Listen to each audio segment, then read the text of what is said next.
Sometimes it happens. You're going to make something that you're going to be 100% excited about, but it's not wearable. And that happened to me with my bralette. Let me tell you the story. I'm Mari with Mari Sews, and welcome back. If you're new here, welcome. I'm glad that you found me. On this channel, I like to discuss sewing for curvy bodies, mostly for my curvy body.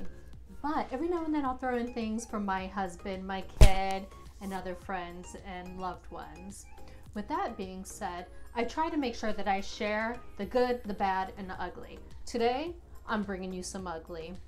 A couple of videos back, I actually shared with you guys that I had attended the Great Bra Sewing Bee.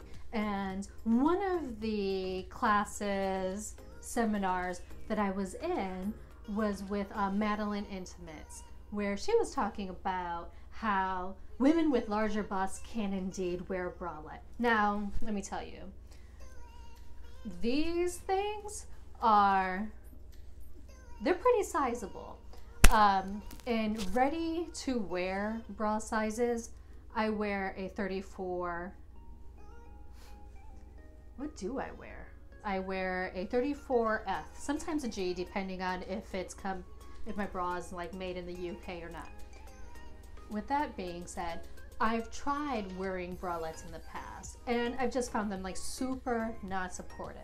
So when I was in this seminar and Madeline was talking about how she had a pattern that was going to be amazing for larger busted women, I was sold. I was 100% bought in. I was going to make the most amazing bralette of my life, I thought. So let me just show you. This is my bra. This is the Maris Bralette by Madeline Intimates. And I mean, look, you all, this is the first bra that I really made outside of a sports bra. And I was super proud of myself. I thought it was really cute. I used some fabric that was already in my stash. So this is like an athletic knit, some black mesh, and then I lined it on the inside with a power net. And I knew from this bra making conference that if I wanted something that was going to be a little bit more supportive, that I needed to really go with power net, and I was happy that I had that in my stash. What I didn't have in my stash was all the elastics. And I know that Madeline had recommended wider bands around the bottom so that bras are more supportive. And I honestly, I think that was recommended across the board, as well as with some wider straps, things like that. So I went onto her website and I actually picked up a kit that had all of the elastics, the hooks, the rings, and everything. So you can see here's a clasp in the front. It's a little plastic clasp. I really like it. Come on. I swear it's not this hard to get together. That's just me being weird. You know, it's like, look, the products are really quality. And I guess that's where I'm trying to go with this. Now, the problem that I have with this bra in particular is that while I was wearing it, this bottom band stretched out and my boobs were basically like contained on the side of my body. They were like out here. And that was fine as long as I didn't move, because the moment that I moved, boop, boob came out.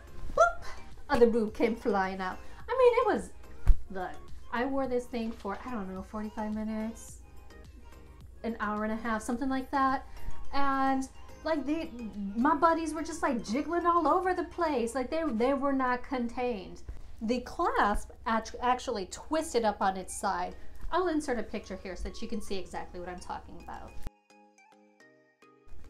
Not comfortable. And I mean, come on, man, like, no one likes to walk around with their boobs like half like escaping their bra. It's just like, it gives Muffin Top a brand new name. I'm not about it. By the way, I learned in the sewing community that when you're talking about your boobs, they prefer to call it tissue. Look, we're all grown-ups here. Tissue, boobs, flesh, whatever you want to call it, it was coming out.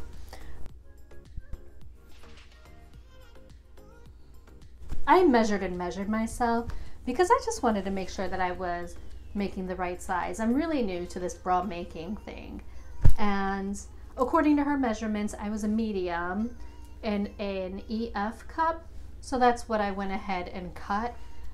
Quite honestly, I think next time I would do a large band with a more stiff elastic perhaps, across the cups, get rid of the front clasp, which is kind of a bummer because I really like the idea of a front clasp, but you know what? I like the idea of being able to wear a bra more.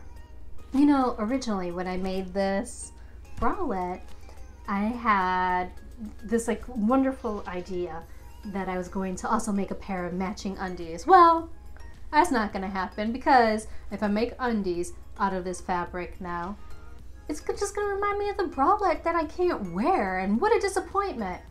And if I'm being honest, it's been, gosh, honestly, I think it's been years since I've made something that is just unwearable. And I think that's where my biggest disappointment for this pattern is. Now, I don't think the people who are smaller busted had the issue that I did, but it seems like a lot of the larger people have to make a lot of adjustments.